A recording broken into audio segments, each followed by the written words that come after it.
नमस्कार, नमस्ते, जय हिंद।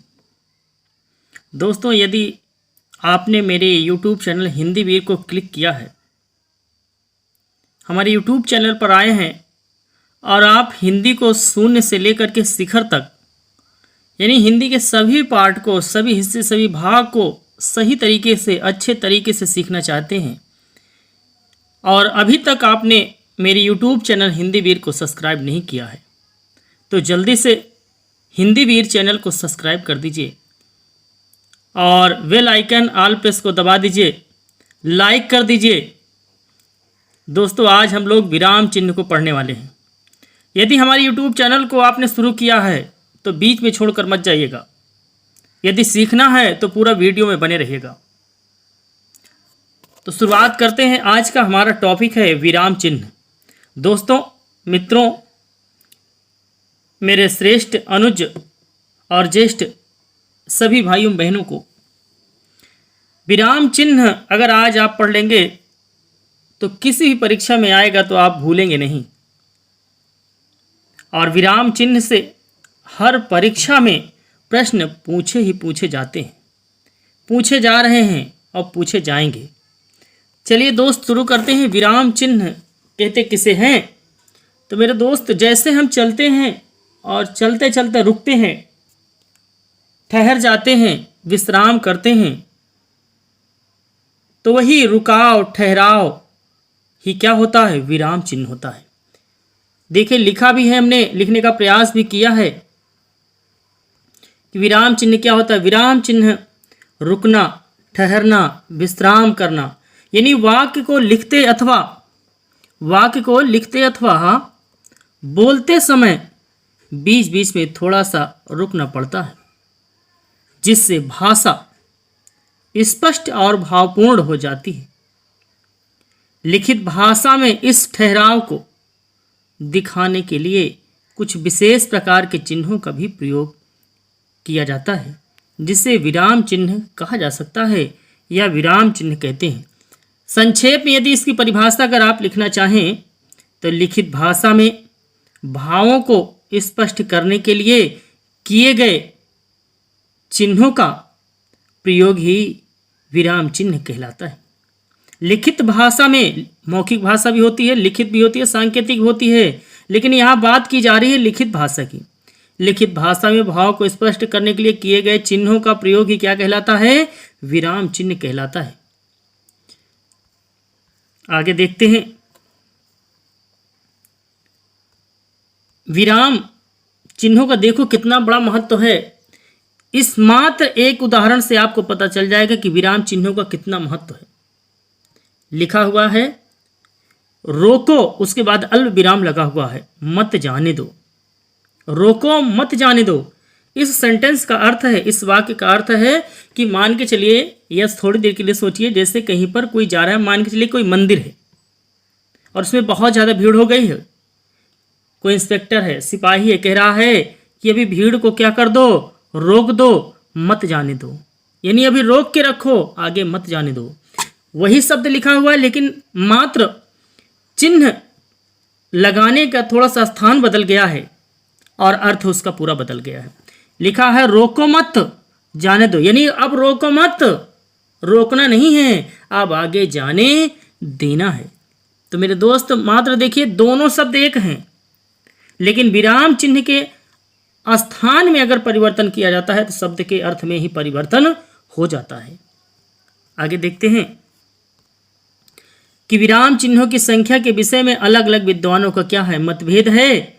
फिर भी कुछ विराम चिन्हों को लिया गया है। जैसे कि अगर बात किया जाए दोस्तों, कामता प्रसाद गुरु 20 विराम चिन्हों को मानते हैं।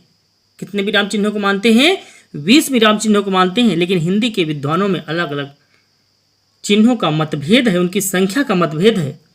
फिर भी हम कुछ विराम चिन्हों को लेते हैं और देखते हैं। सबसे पहले दोस्त लेते हैं अल्प विराम को। किसको लेते हैं? नंबर 1 अल्प विराम को ले लेते हैं। अल्प विराम का चिन्ह ऐसे बनता है जैसे मैंने ये ब्रैकेट में बनाया है, कोष्टक में बनाया है।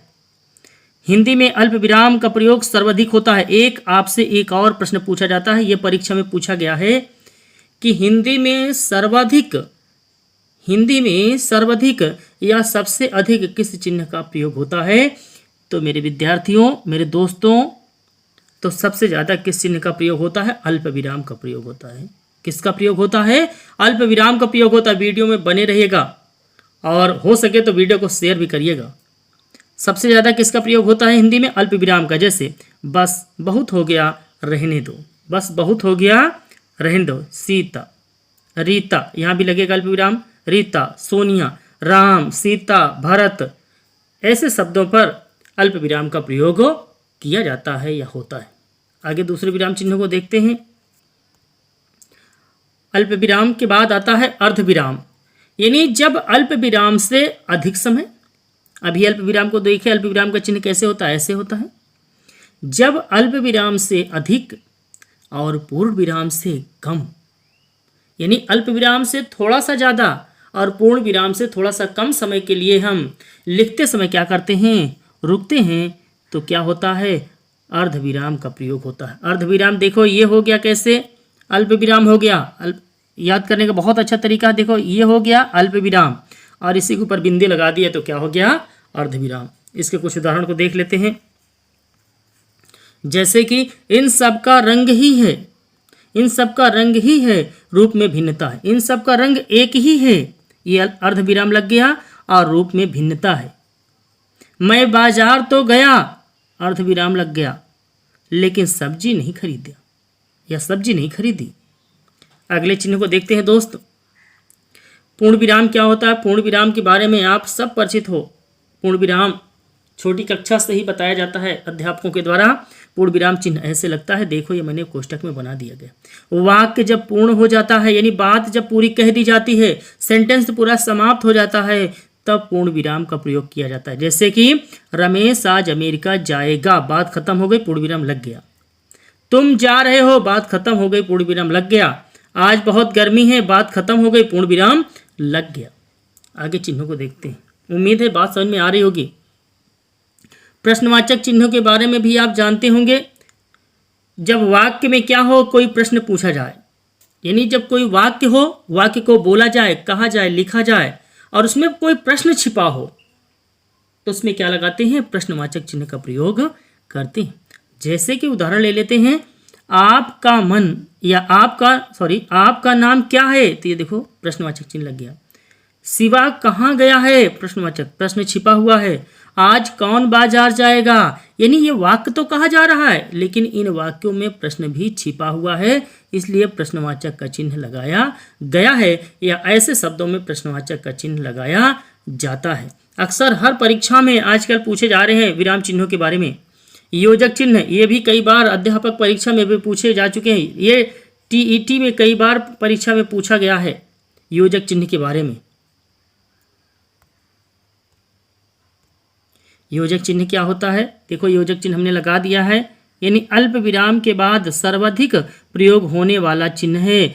दो विपरीत या भिन्न शब्दों के बीच में इसका प्रयोग होता है। एक सबसे बड़ी बात है और कि हमने अभी अभी चर्चा किया था कि हिंदी में सर्वाधिक किस चिन्ह का प्रयोग होता है, तो उसका जवाब था अल्प विराम। और उसके बाद क्या होता है कि अल्प विराम के बाद सर्वाधिक अगर किसी चिन्ह का प्रयोग होता है तो किस चिन्ह का प्रयोग होता है? अल्प विराम का चिन्ह का प्रयोग होता है। किसका प्रयोग, क्षमा चाहते हैं, योजक चिन्ह का प्रयोग होता है। योजक चिन्ह देखो मैंने ब्रैकेट में बना दिया है, ये ऐसे लगता है जैसे माइनस का चिन्ह होता है, उसी प्रकार से योजक चिन्ह लगता है। जैसे आपने देखा होगा, लिखा होगा, सुना होगा, माता पिता बीच में लगा है योजक चिन्ह, दाल और रोटी बीच में लगा हुआ है, फल और फूल, गर्म और ठंडा, आगे और पीछे, देव और दानव, देव और दानव, इसमें सब में जो लगा हुआ बीच में वो कौन सा चिन्ह है? योजक चिन्ह है। आगे दोस्त लेते हैं निर्देश चिन्ह को। निर्देश चिन्ह, योजक चिन्ह इतना होता है और थोड़ा सा निर्देश चिन्ह थोड़ा सा बड़ा होता है। ये कब प्रयोग होता है? विषय जैसे हो, कोई संवाद हो, वक्तव्य हो के आगे, उदाहरण के पश्चात, कथोपकथन के आगे इसका प्रयोग किया जाता है। जैसे कह दिया जाए, अध्यापक ने क्या कहा? अध्यापक तुम जा सकते हो। अध्यापक ने कहा कि तुम जा सकते हो। दुकानदार ने कहा 10 रुपए का है, यानी आप चिप्स लेने के लिए गए तो दुकानदार ने कहा, आपने पूछा कितने रुपए का, दुकानदार ने कहा, निर्देश दिया, कहा कि यह 10 रुपए का है। अगला लिखा है रमा तुम क्या कर रही हो। रमा ने कहा किसी से कि तुम क्या कर रही हो।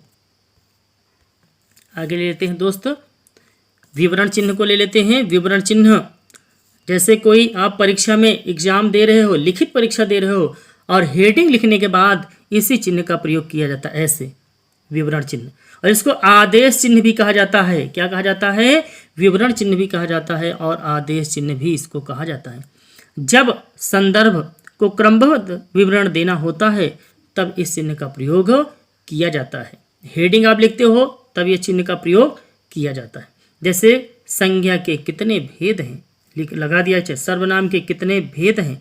आप जैसे हाई स्कूल इंटर में पढ़ा होगा तो संदर्भ लिखा होगा, हेडिंग संदर्भ, उसके आगे भी ऐसे चिन्ह लगाया जाता है। प्रसंग लिखा होगा, प्रसंग लिखने के बाद ऐसे चिन्ह का प्रयोग। व्याख्या लिखा होगा, व्याख्या लिखने के बाद भी ऐसे चिन्ह का प्रयोग किया जाता है। दोस्तों वीडियो को लाइक करिएगा और वीडियो को पूरा देखिएगा, क्योंकि इस वीडियो को टाइप करने में, लिखने में, क्योंकि मेरे पास इतने साधन नहीं है, मैं कंप्यूटर मेरे पास नहीं है, ये मोबाइल से ही मैं इसको टाइप करता हूँ। इसलिए वीडियो को पूरा देखिएगा, क्योंकि बनाने में बहुत मेहनत लगती है। उद्धरण चिन्ह क्या होता है मेरे दोस्त? उद्धरण चिन्ह दो होता है, एक होता है दोहरा उद्धरण चिन्ह और एक होता है इकहरा उद्धरण चिन्ह। तो ये दोहरा उद्धरण चिन्ह है, ये ऐसे लगता है, ऐसे दोहरा उद्धरण चिन्ह लगता है। किसी के कहे गए कथन को व्यक्त करने के लिए इसका प्रयोग किया जाता है।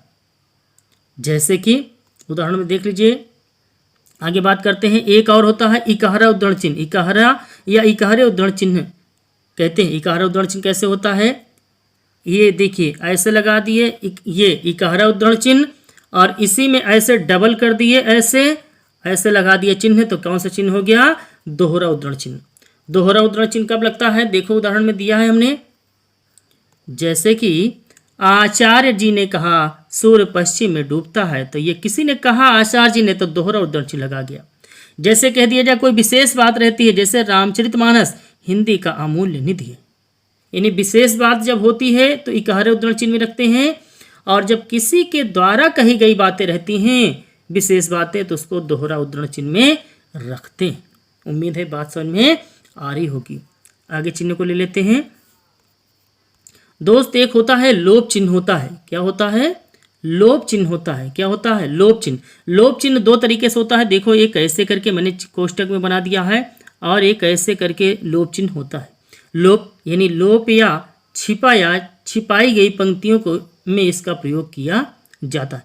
लोप या छिपाई गई पंक्तियों में इसका प्रयोग होता है। जैसे कि उदाहरण में हमने लिखा है मधुर मधुर मेरे दीपक जल। देखो ये ऐसे करके मैंने बना दिया है। इसका मतलब है कि इनके मध्य में कुछ ऐसे शब्द हैं जो छिपाए गए हैं या छोड़े गए हैं। इनका या चिन्हों का लाइनों का क्या है? लोप है या लाइनें छिपी हुई हैं। प्रीतम का मध अवलोकित कर। समझ गए बात को? जैसे आपने रामचरितमानस को पढ़ा होगा या कोई कविता को पढ़ा होगा तो बीच में ऐसे ऐसे चिन्ह को बनाया जाता है, तो इसका मतलब है कि उसमें कुछ पंक्तियां क्या हुई हैं? छूटी हुई हैं, यानी पंक्तियां उसमें कुछ छिपी हुई हैं। आगे चिन्ह को लेते हैं।